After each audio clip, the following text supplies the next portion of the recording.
Boa tarde a todos. Nós somos a equipe formada aqui por mim, Fernanda Abreu, e pelo Rairon, meu colega Rairon Cerqueira, e aqui pela disciplina de Política, Planejamento Urbano, Instrumentos, Planos e Projetos, a gente vai fazer uma explanação sobre a temática que envolve a relação entre o crescimento territorial populacional de Palmas a partir dos seus vazios urbanos, inclusive impulsionado por um motivo que o professor acabou de comentar e que a gente vem falando ao longo das aulas, que é essa questão da diferenciação, da dispersão, do encarecimento, né? Então, é algo que, muito possivelmente, todos nós já ouvimos falar ou já discutimos, mas, ao mesmo tempo, está buscando ainda respostas, né? Nesse contexto, a gente traz esse título, que é a relação entre o crescimento territorial e populacional de Palmas, a partir de seus vazios urbanos, né? Que nos levou diretamente a um objetivo. A gente pensou bastante nesse objetivo, né? Como delinear, e chegamos a essa questão. Nós vamos tentar relacionar esse crescimento sob o viés do território e o viés da população, né? E encontrar alguma comparação, né? Para ter direcionamentos, sempre considerando os vazios urbanos de Palmas. Antes, a gente faz uma breve contextualização, né, da nossa realidade, da nossa cidade, do estado. É muito breve, mas é porque a gente vai trazer mapas agora à frente para poder explanar o que a gente conseguiu levantar. Então, o estado do Tocantins foi criado em 1988, buscando sempre uma melhoria das condições de desenvolvimento da região onde o estado está implantado, né? Com data de implantação em janeiro de 1989, e após a instalação da capital na cidade de Miracema, criou-se então uma comissão para escolher o local certo, correto, definitivo para sediar a capital Palmas. Então, nesse contexto, a gente traz aqui a apresentação dos arquitetos da época, os planejadores urbanos que compuseram aí a equipe. Claro que tinham outras pessoas junto, mas o grupo 4 foi o escritório responsável por esse trabalho, composto aí principalmente pelo Luiz Fernando Cruvinel e pelo Valfredo Antunes, ambos arquitetos e urbanistas, né? E nesse contexto de criação, de escolha do local, né, e o governador Siqueira Campos à frente, foi estabelecido um quadrilátero de 90 por 90 quilômetros, que é esse quadrado maior, mais ou menos, e dentro desse espaço, a princípio foram estabelecidos quatro possíveis partes, que são essas em colorido aí. Ao final foi definido como o melhor local essa parte mais em roxo, né? E o perímetro, o limite administrativo do município de Palmas ficou sendo esse que vocês estão vendo, em laranja, que vai até o Buritirana, por ali um pouquinho, e uma parte do lago, do atual lago, né? Esses são os limites administrativos da cidade. Aqui também a gente demonstra a parte urbana da cidade, que é essa parte mais em rosinha, né? Então, essa parte rosa é a parte urbana mesmo da cidade, que tem a ver com o que nós vamos falar sobre a forma de implantação da capital. Aqui nós temos um quadro síntese que aponta as principais propostas e recomendações ainda da época do projeto urbanístico. Quando a gente fala em projeto básico urbanístico, a gente está mencionando o projeto lá do início, que foi pensado por aqueles arquitetos, e as intenções deles frente a toda essa demanda que eles tinham de trabalho. Então, existem duas bases, né, duas frentes que eles estabeleceram como diretrizes, que a base do projeto considerando o lado humanístico e o ecológico. E essas bases, elas se resumem em o relacionamento ecológico, que caracterizaria-se pela integração da cidade com a serra e o lago, e a cidade no meio da serra. Também considerando respeito ao clima local, e no que diz respeito aos horizontes de povoamento, já considerando a base urbanística, a intenção era possibilitar estimativas mais reais da população esperada, No que tange à viabilidade, a intenção era prover investimento em infraestruturas pública e privada, garantir rigidez no conjunto geral para evitar a especulação, e aqui a gente aponta alguns pontos que a gente já vê diferenciação em relação ao que aconteceu de fato, e a palavrinha dispersão e especulação ela começa a aparecer. Aqui ela aparece como um ponto a se evitar. E logo nos primeiros anos da criação de Palmas a gente já vai ver isso acontecendo, né? A gente vai falar mais à frente. Ele preza também por uma ocupação por etapas e em fitas. A gente vai explicar isso aqui à frente. E no modo de implantação, a intenção era possibilitar a todos o acesso à terra, democratização à terra. Ainda, não doar ou subsidiar terras e garantir a ocupação das terras vendidas. Então, são pontos que a gente já comentou muito e vê que muita coisa não seguiu como esperado. Aqui é uma imagem que retrata assim, um skyline, um perfil do desenho da cidade, como foi pensado quando se fala até entre serra e lago. Então, a gente vê uma margem de proteção aqui na serra a leste, né? E aqui esse desenho vai mostrando os limites naturais. Aqui a gente também retrata um pouco das partes, né? Quando ele fala em fitas, essa imagem ela mostra essa distribuição. Tem uma outra imagem que vai mostrar um pouquinho melhor isso para a gente agora. Essa aqui ela retrata que a malha urbana ela também foi traçada em função desse desenho urbano pensado, e aí a gente tem os eixos principais, a Avenida Teotônio Segurado em vermelho, JK em azul, e as periféricas, que são a TO, né, e a Avenida Orla aí, dividindo a cidade em 4 quadrantes.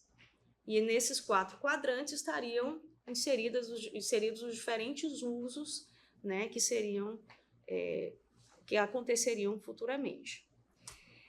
Nesses diferentes usos, a gente traz aqui um traçado. Sim, é sempre importante frisar que a cidade foi pensada em uma malha urbana que considera o rio de um lado e a serra de outro, né? E nas porções norte e sul, estou falando aqui, seriam áreas para futura ampliação, expansão. Então, intencionalmente, era para haver uma ocupação somente nessa região mais central. Aqui também a gente tem uma imagem que retrata por cores um pouco do uso, a setorização funcional de Palmas. Nesse eixo central principal, a gente teria a destinação ao comércio e serviços urbanos, né? Na região, na parte mais centralizada, aquele quadrado seria o centro cívico, né? Onde tem a Praça dos Girassóis, e uma distribuição mais geral, relacionando para o comércio, serviço central e também a área de habitação social e recreacional. Então, essas imagens trazem um pouco dessas intenções, né? Aqui nós temos um esquema funcional de uma quadra de Palmas, né, em que eles buscaram também trabalhar perfis diferenciados de alturas dessas edificações, tanto considerando edificações térreas como verticais, e a inserção de equipamentos como escolas, equipamentos institucionais, para haver uma mescla desse uso na cidade, de maneira que alguns equipamentos pudessem atender a outras quadras do entorno também. E a gente traz uma imagem que é interessante, que mostra esse desenho se encontra na mesma escala, que mostra a proporção do tamanho da cidade de Palmas, comparada com outras cidades, como Brasília, Belo Horizonte. Aqui a gente tem a Goiânia, Belo Horizonte, Boa Vista e Brasília. Então, a gente até tentou encontrar aqui uma informação sobre a população dessas cidades em um mesmo período para fazer uma comparação. É algo que a gente ainda vai tentar trazer, até por uma questão de comparação mesmo, de entender por que Palmas assumiu todo esse tamanho e não se conseguiu atingir ainda nem metade do que se propôs. Essa imagem está no livro do professor Basoli, né? O senhor reconheceu, né, professor? E no primeiro momento a gente não tinha entendido o porquê dessa imagem. Depois que eu fui perceber, lendo, né, que ela está na mesma escala as duas. Então, Palmas, ela é muito maior do que Brasília. E eu, apesar de ser urbanista, nunca tinha parado para pensar nisso. Só nesse momento aí que eu vou parar para refletir sobre isso, né? Goiânia, o plano básico de Goiânia, de Brasília. Então, para você já começa por aí, né? A gente tem que entender a dimensão do que a gente está trazendo em relação à densidade demográfica, né?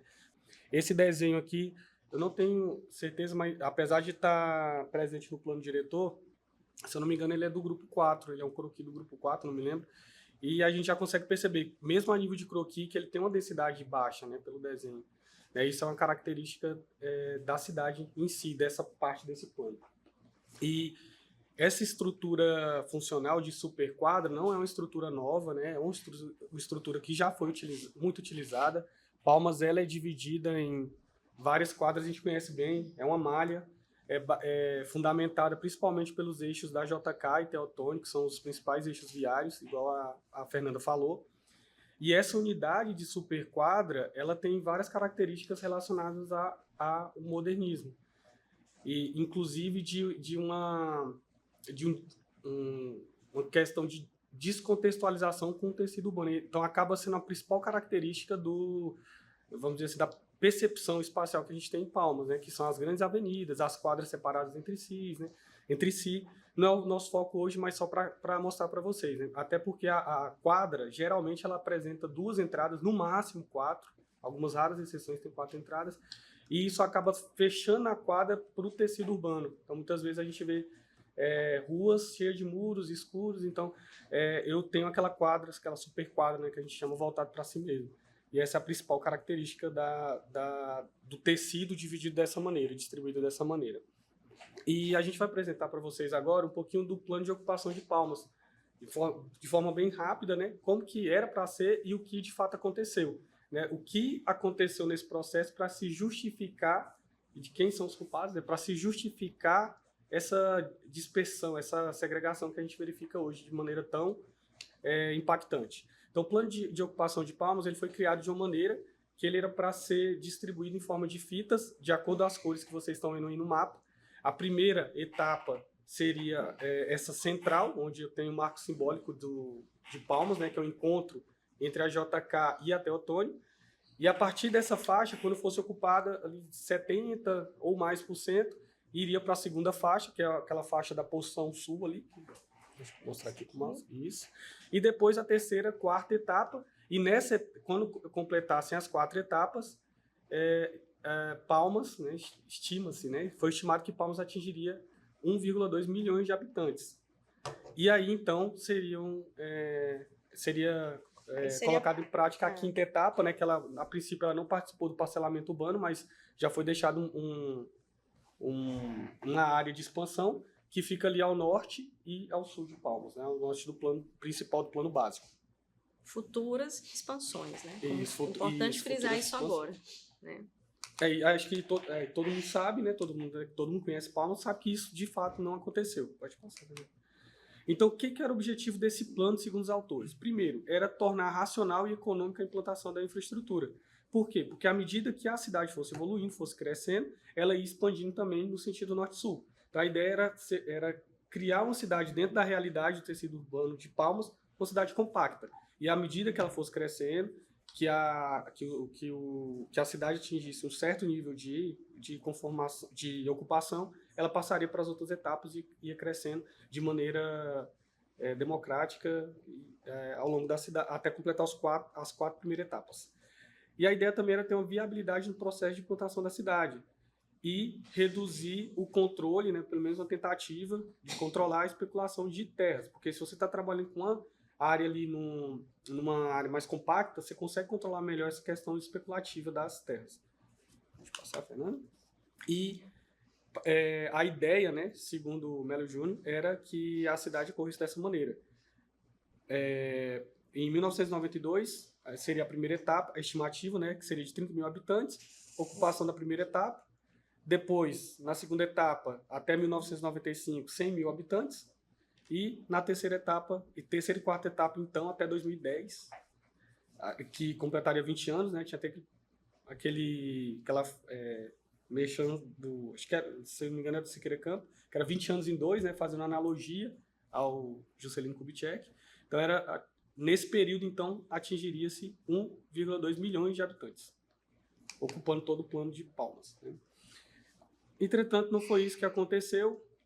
foi um plano totalmente deturbado, totalmente fora da realidade do que os autores colocaram para a gente inicialmente. Então, o que aconteceu com o processo de ocupação de Palmas? Primeiro ponto, o Estado utilizou lotes como pagamentos de serviços de infraestrutura, o que gerou um estoque especulativo por parte das grandes empreiteiras, porque eles esperaram valorizar a terra para então parcelar a terra. Se a terra se aquela porção de terra é dele, ele teoricamente não é obrigado a parcelar naquele momento.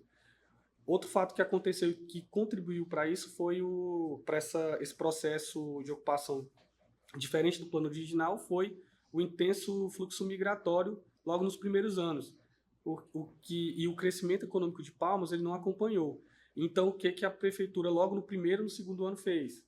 Levou toda essa população, vou explicar com o mapa, vai ficar mais didaticamente mais fácil de entender, mas ele começou a doar lotes na região periférica, fora do plano inicial. Então, logo no começo de Palmas, esse plano já foi rompido. Não se esperou 5, 10 anos, foi no primeiro e segundo ano, a prefeitura ela já doou lotes fora do plano, nos chamados hoje, né, Aureni, na época eram outros nomes, depois foi renomeado em homenagem à primeira-dama, né? E então, logo no início, há esse rompimento desse plano. E depois também, logo também nos primeiros anos, começaram a ocorrer invasões de terras públicas e privadas, incentivadas pelo governo, que na época o governo de oposição assumiu o poder, então ele começou a incentivar ali a invasão de terras, e o maior exemplo disso é a Vila União, que a gente tem ali, para quem conhece a Vila União, sabe que ali tem uma conformação espacial totalmente diferente do que a gente verifica no restante da cidade. Você sente uma diferença. Às vezes, se você não é técnico, você não sabe nem qual mas você, indo ali, você sabe que ali é diferente, porque eu tenho um tecido mais integrado com a cidade, eu tenho uns lotes menores, eu tenho uma cidade ruas mais estreitas. Ruas mais estreitas, né? Então, e outra característica também que contribuiu para essa quebra do plano inicial foram as áreas cedidas por comodato, destinadas principalmente a empresas e pessoas ligadas ao governo na época. Então, tem até um trecho de uma entrevista que a professora Suzy Moreno, não sei se vocês conhecem ela, foi minha professora na engenharia, que ela fala o seguinte, ela está em Palmas desde o início, está acompanhando Palmas desde o início, e ela faz uma entrevista com o professor Melo Júnior, que foi meu professor também. Ela fala o seguinte, mesmo antes do início do processo formal de construção da cidade, o governo estadual demarcou lotes na região sul, fora do plano básico, e doou aos cidadãos, dispostos a habitá-los. O Jardim Aureni 1 foi o primeiro assentamento periférico para a população mais pobre de Palmas. Então, essa doação aconteceu antes de iniciar o plano de Palmas. Então, já é possível perceber que existia uma intenção ali por trás do governo, né, em fazer isso, em levar essa população para fora. E se a população não tem condições de comprar um lote ali no centro, você chega para ele e fala, olha, estou te dando um lote lá, ele vai todo feliz, né, porque está ganhando um lote. Então, ele acaba sendo uma política para incentivar as pessoas a irem para fora. Pode passar. Tem uma imagem aí da Aureni 1, do Jardim Aureni 1, em 1992, logo no início, né? 2 anos após o início 3 anos ali após o início da implantação de Palmas. Aqui tem uma imagem em 1994 de Taquaralto e Aureni. Na época, Taquaralto era um pequeno assentamento. Depois ele foi incorporado ao Jardim Aureni 1, 2, 3 e 4.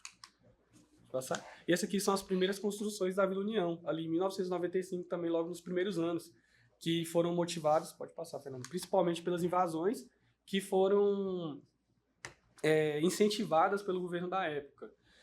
Essas são as principais áreas, isso aconteceu de 1991 a 1996, então teve invasões ali nas quadras conhecidas hoje como Vila União, que é a 303, 305, 307 Norte, tem uma região industrial também, que é a 210. Região industrial, não, região residencial, mais próximo ali à região industrial. E temos também algumas áreas industriais ali na 65 e 75. Esse aqui também é um mapa de quadras com lotes doados pelo Estado, de 1990 a 1994. E é possível perceber através dele que esses lotes doados nessas quadras, eles saem do plano. Então, isso só confirma o que a gente vem falando, que o Estado ele nunca teve intenção de obedecer o plano e ele estava agindo por trás como o principal agente especulativo de Palmas. Então, foi intencional e ele fez de maneira proposital. Esse é as áreas de criação, né? Isso, é um mapa de reconhecimento das áreas fora do plano base. Então, à medida que esses assentamentos eram incentivados e colocados na região periférica de Palmas, eles também eram reconhecidos pelo governo. Então, todas essas áreas foram reconhecidas, mesmo sendo fora do plano inicial. Essas leis aqui no cantinho, elas estão ditas aqui, as leis municipais, todas são aqui em 1991, 91, 92, ou seja, lá do começo. Então, mais um item que a gente vai guardando para ver que isso só reforça a intenção do Estado. E essa ocupação que aconteceu de maneira precoce, e principalmente na região sul, fora do plano de Palmas, ela foi a principal característica que estabeleceu o processo de ocupação de Palmas. E além dos jardins Aurenis, que a gente citou, além da Vila União, tiveram vários outros loteamentos, como Jardim Santa Bárbara, Santa Helena, Janaína, Bela Vista, tal. E Lago Sul mais recentemente. Então, esse processo de urbanização ele teve como consequência principal o espalhamento da cidade no sentido norte-sul e o surgimento nesse processo de expressivos vazios urbanos que acabaram fomentando, enfatizando a especulação imobiliária. Na condição de proprietário das terras da cidade, o governo estadual definiu como que seria o processo de ocupação inicialmente e como que ela seria urbanizada. E sua atuação fez com que grande parte dos funcionários públicos, dos operários de nível médio fundamental, ficassem impossível comprar um lote naquela região. Então, eles ficavam impossibilitados e na possibilidade de ganhar um lote, né, doado, fora do plano diretor, eles acabavam aceitando, o que acabou gerando todas essas questões de vazios expressivos urbanos. Aí tem um mapa que ele foi elaborado até em um artigo pela professora Lucimara e Menezes, né, Oliveira e Menezes, que ele relaciona, ele faz um mapa de valor do solo e um mapa de renda. Então dá para perceber que onde existe a menor renda, né, estão mais nas regiões, ocupação, né? Isso, nas regiões periféricas, e dá para estabelecer essa relação, né? Então isso é uma consequência do processo de ocupação de Palmas inicialmente. Então, com o desenvolvimento de Palmas, novas quadras foram abertas, cada vez mais espaçadas, e o custo de implantação foi aumentando em função desses vazios urbanos que aconteceu em função desse processo de ocupação. As primeiras quadras dos centros, elas foram abertas especialmente para funcionários públicos e políticos. E logo depois também tivemos algumas quadras nas arces ofertadas para funcionários públicos de alguns segmentos. Igual na Arce 72, é um exemplo do que aconteceu. A especulação proposta pelos vazios centrais de Palmas produziu uma cidade esparsa, com áreas pouco densas e desabilitadas na região central, contrapondo-se à maior densidade demográfica de Palmas que acontecia ali nas regiões de Taquaralto e Aureni. Aí tem uma foto aí da Arce 72, né, conjunto residencial, logo no início, em 1991. Então, assim, isso não aconteceu muito tempo depois, aconteceu realmente nos primeiros anos. Deixa eu passar o Fernando. E aqui a gente tem um mapa de ocupação e vazios urbanos de Palmas. Esse mapa foi cedido pela prefeitura, onde a gente tem aí, nas áreas vermelhas, as principais áreas não ocupadas. E esse mapa, na verdade, ele não mostra de fato essa densidade demográfica baixa. Por quê? Não necessariamente porque a quadra está ocupada, ela tem uma densidade alta. Tem um mapa que mostra isso melhor, que a gente vai mostrar um pouquinho mais na frente. Esse mapa aqui, ele mostra as quadras que foram ocupadas até 1991. Então é possível, assim, em rosa, tem até as quadras que foram ocupadas em 1990 e as em laranjas em 1991. Então é possível perceber que desde o início, realmente do começo de Palmas, o plano foi... já estavam sendo ocupadas. Expansão sul. Isso. Né? Nossa, mas está muito bom. Essas aqui estão inseridas na legenda da parte inicial da ocupação. Então, a gente já vê logo no começo a ocupação na expansão sul. Isso. E a primeira etapa de Palmas era para ser concluída até 1993 e logo no início, lá em 1991, ela já foi totalmente deixada de lado, igual está mostrando nesse mapa aí. Aqui tem um mapa que vai de ocupação de Palmas até 1994, que já é possível perceber ali que tem ocupações na terceira e quarta etapa, além das ocupações que a gente já havia comentado fora do plano. Temos uma evolução de Palmas até 1996, com algumas ocupações também ali um pouco mais na região central. E aqui temos a ocupação até 2001, onde vermelho mostra as áreas ocupadas. E a gente vê bastante ocupação aqui na expansão sul, onde normalmente a gente está sempre lembrando, né, que era para ser uma área posterior, de ocupação posterior. Isso. E aqui a gente tem um mapa que mostra até 2003. Essa ocupação também é possível ver que, apesar de a gente ter vários vazios urbanos, ainda ali de maneira expressiva acontecendo no meio, ainda existe essa expansão nas regiões norte e sul ali de Palmas, que a gente vai comentar. E a região central desocupada, boa parte, né? Isso. E mesmo depois de muitos anos, através desse estudo que a professora Sara Rodovalho, né, fez na tese dela, ela mostra para a gente que, mesmo depois de algum tempo, né, mesmo depois que esses problemas foram identificados, existia por parte do Estado/Prefeitura uma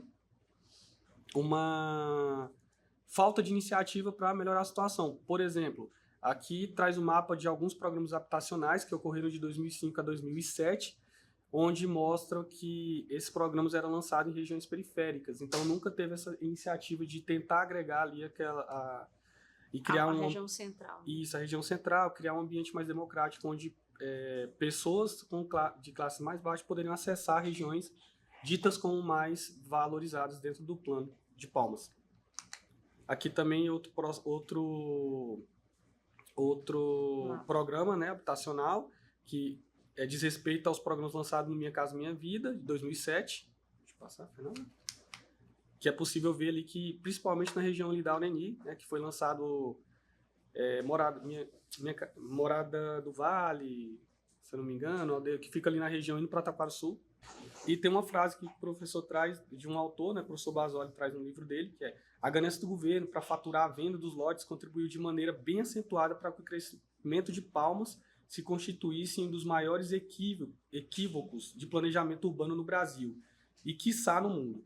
Como demonstrado nesse trabalho, Palmas representa o maior exemplo de desorganização de caos urbanos, patrocinado por um capitalismo selvagem que nunca mensura as consequências de sua selvageria. Lira, 2011, citado pelo professor Basoli no livro dele, Palmas em Foco. E eu trouxe essa frase aqui porque eu acho ela muito pesada, né? Fala, Palmas é um dos maiores equívocos do planejamento urbano, é algo que leva a gente a refletir sobre como que tem ocorrido as coisas de fato, né? Aí vamos falar um pouquinho de densidade demográfica. Esse é um gráfico que o professor Basoli traz no livro dele também, que ele mostra uma relação entre o custo de implantação de urbanização e a densidade demográfica. E existe uma relação ali indireta, inversamente proporcional, onde quanto maior a urbanização, maior a densidade, eu tenho menor custo para implantação, né? Isso, se a gente parar para refletir um pouco, é até um pouco óbvio, né? Mas ele traz isso de maneira sistematizada, formalizada através desse gráfico. E ali tá pequenininho, mas aqui naquela seta à esquerda, deixa eu ver se consigo colocar o mouse aqui. Vamos dar para aqui, ó. Aqui na setinha de esquerda é Palmas. Então, Palmas ele tem um custo de urbanização altíssimo. Por quê? Porque ele tem a densidade baixa, baixíssima. Então, se eu... Tá passando? Não, tô só mostrando. Ah, tá. Belém. Isso, alguns comparativos, Belém e Goiânia. Enquanto eles têm uma densidade bem alta, o custo delas vai baixando. Esse eixo aqui na horizontal, ele representa a densidade, o eixo na vertical ali representa o custo. Então, Palmas ali tá, como tem uma densidade baixa, tem um custo elevadíssimo, né, em relação ao processo de urbanização, sobretudo pelo processo de ocupação de Palmas que gerou a quantidade de vazios urbanos que a gente percebe na cidade. Esse aqui é um mapa que foi apresentado pelo professor Melo Júnior de 2004, né? Ele apresentou em 2008, onde mostra ali também, depois de algum tempo da implantação de Palmas, a densidade da cidade. E é possível perceber que a maior parte da cidade já está na densidade mais baixa ali, que vai de 0 a 1 habitantes por hectare. Então é uma densidade baixíssima. Esse amarelinho geral aqui. Isso. O mais claro aí. E é possível perceber que eu tenho as densidades mais altas ali, principalmente na região sul, fora do plano diretor básico de Palmas, e ali naquela região da Vila União, que foi uma região que foi ocupada pelo processo de invasão que eu comentei anteriormente. E mesmo depois de todos esses fatos, né, mesmo depois de todas essas questões relacionadas à dispersão, todas as questões de custo de implantação, custo de urbanização, o que é a ideia, né, da Prefeitura /Estado, principalmente vamos dizer, pressionada por questões especulativas, é aumentar a área urbanizada de Palmas, né, que é justamente a relação que a gente quer fazer.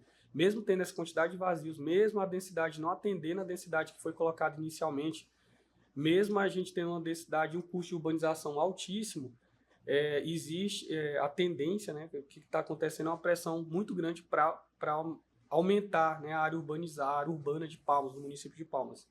Aí o professor Basoli, né, traz de maneira muito sistemática algumas questões que aconteceram em Palmas, principalmente em relação à sua ocupação, em relação ao seu processo de ocupação. Então, inicialmente teve um processo de ocupação desordenado, depois houve um processo de dispersão urbana, logo depois teve um crescimento econômico no mercado do solo, né, que foram as questões que a gente falou em relação à baixa densidade e o mercado especulativo.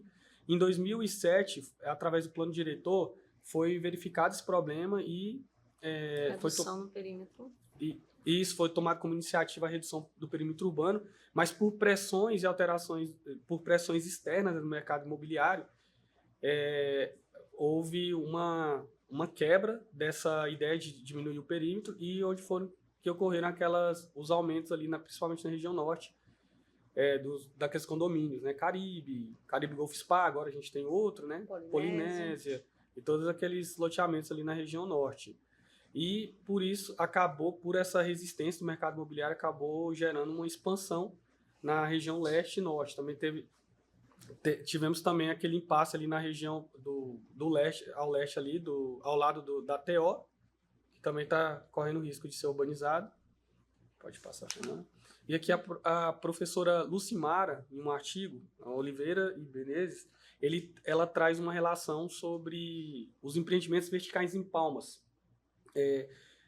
O empreendimento vertical ele veio com uma solução para melhorar essa questão da densidade demográfica, mas a forma como foi aplicada, segundo as autoras, acabou enfatizando mais ainda essa questão da segregação socioespacial, porque houve uma ocupação tendenciosa desses edifícios verticais. Então é possível perceber, pode passar bem aqui, é possível perceber, por exemplo, que a gente tem, ficou muito pequeno ali, a gente tem uma ocupação maior dos prédios de baixo padrão, principalmente Minha Casa Minha Vida, nas regiões de menor valor de terra, de menor valor de solo. E em regiões onde eu tenho maior valor de solo, eu tenho ali os edifícios de tipologia A, B1 e B2. Esse azulzinho é tipologia A, só para ter noção. Ficou ruim para ver, mas ela faz justamente essa relação do valor de terra. Então, nesse sentido, eles trazem como conclusão que a verticalização da cidade, fomentada principalmente pelo ortógrafo, que foi liberado em 2012, acabou contribuindo para enfatizar essa segregação socioespacial dentro do território de Palmas. E aqui a gente traz algumas informações do IBGE, que a população de Palmas em 2000, que foi de aproximadamente 137 mil, 2010, 2020, 228 mil, e agora em 2022, que foi nosso último censo, um pouquinho atrasado, né, pela questão do Covid e também por falta de orçamento, a gente tem aí aproximadamente 303 mil. Então, houve um crescimento de 66% de 2000 para 2010 e houve um crescimento de 32,5% de 2010 para 2022. Aí a pergunta que a gente se faz será se essa população, esse aumento de população, acompanha essa expansão urbana, essa expansão física, né? Isso, territorial, né? territorial. Fomentada principalmente por questões especulativas. Então, essa é a principal questão que a gente coloca. Aí a gente faz um apanhado aqui, concomitante ao que se coloca aqui, né? Teoricamente, os artigos que fazem uma abordagem sobre essas situações, como que isso é interpretado também pela mídia, né? Então aqui a gente traz 2 recortes de site, do jornal, que fala: Palmas é a capital que mais cresceu em 12 anos, segundo o censo de 2002. Um outro recorte também é esse, que Palmas foi a capital que mais cresceu em 12 anos. Só que a colocação que fazem tem a ver com considerando Palmas considerando isso como um crescimento positivo, né? Então, não é passado de maneira explícita todos esses problemas que estão envoltos, que estão inseridos nesse crescimento de Palmas, a não ser pelos estudos que são... Aí é onde entra o papel da academia, dos interessados em tentar entender melhor e publicizar essas situações de crescimento populacional de cidades, físico, territorial e populacional, e os entraves. E aí a gente está aqui no sentido de tentar também contribuir para esse entendimento.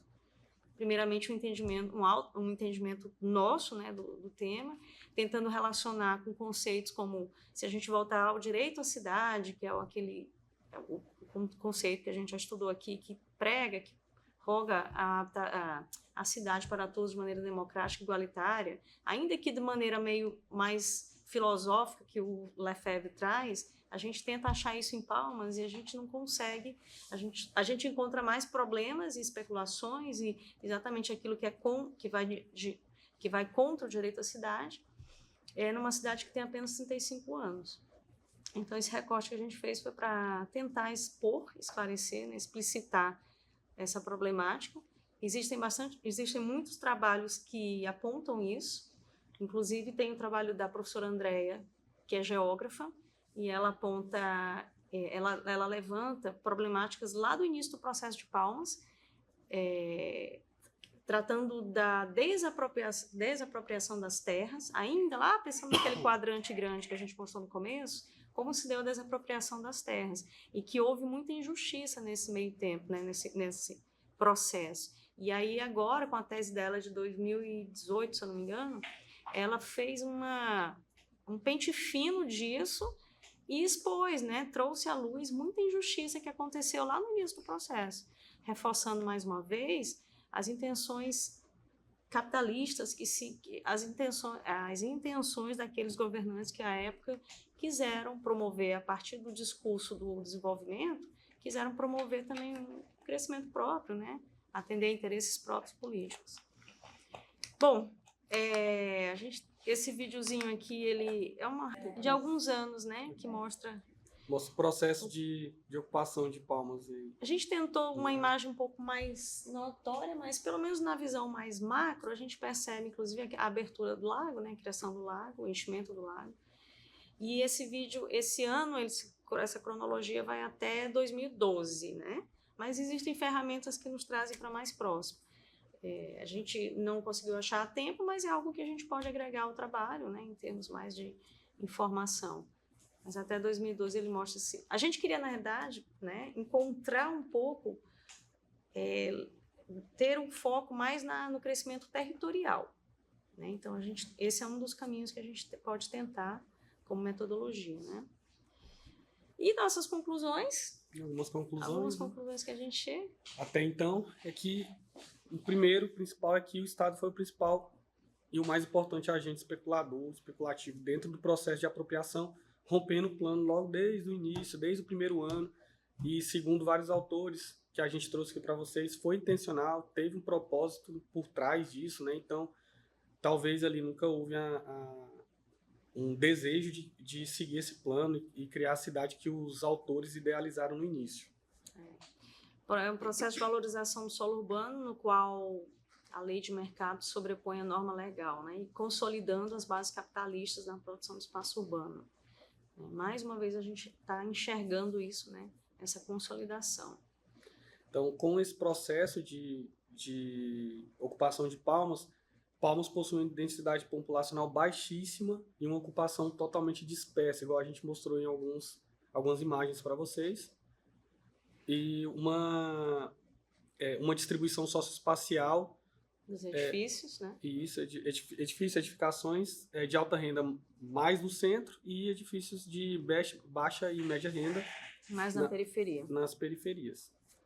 E isso acontece hoje, né? A gente tem principalmente como característica uma falta de direcionamento público, uma falta de controle e especificação de áreas pelo poder público. O mercado decide onde vai usar a ortogonal onerosa, no caso quando a gente comentou sobre os edifícios verticais, e existe uma falta de estudos técnicos quando se trata desses edifícios que pode gerar uma sobrecarga de serviços urbanos. E também... Sobre essa questão da falta de estudos técnicos, né, acho que corrobora o que o professor falou agora há pouco também, que a gente corre o risco de ter problemas futuros, como no Rio Grande do Sul agora, por falta, porque o estudo de impacto ambiental, de vizinhança, eles existem para prever, para evitar sobrecargas que daqui a alguns anos podem, né, ter algum tipo de problemática. Então, a falta desses estudos é um problema desde já. E a gente aponta também algumas características urgentes, impactos e questões urgentes em relação a essa questão da segregação socioespacial, dessa dispersão, aliás, que, primeiro, uma segregação socioespacial que cria uma cidade não democrática, uma cidade que ela é totalmente imersa ali num mercado especulativo, uma capacidade de infraestrutura inexistente ou muito cara, uma dinâmica de fluxo de um problema em relação à dinâmica de fluxo de pessoas, né, questão de mobilidade. A cidade ela não existe uma mobilidade sustentável, nem todo mundo tem acesso aos principais equipamentos de lazer de Palmas, né? Me lembro sempre daquele exemplo que o professor Basoli trouxe para a gente daquela criança onde ele perguntou o sonho dele, era conhecer o César Mal, né? Isso parece um pouco distante da gente, mas é uma realidade.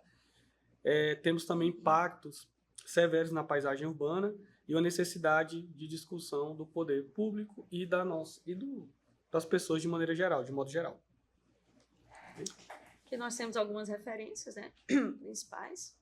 Então a gente vê que tem muitos estudos se voltam para Palmas para entender esse processo de criação e o caminho que está tomando, né? O próprio Teixeira, Luiz Fernando Provinel, um dos autores, ele, no artigo 2009, ele mesmo comenta que é muito preocupante o caminho que Palmas está tomando e que, enfim, que certamente haverá problemas futuros. Isso em 2009.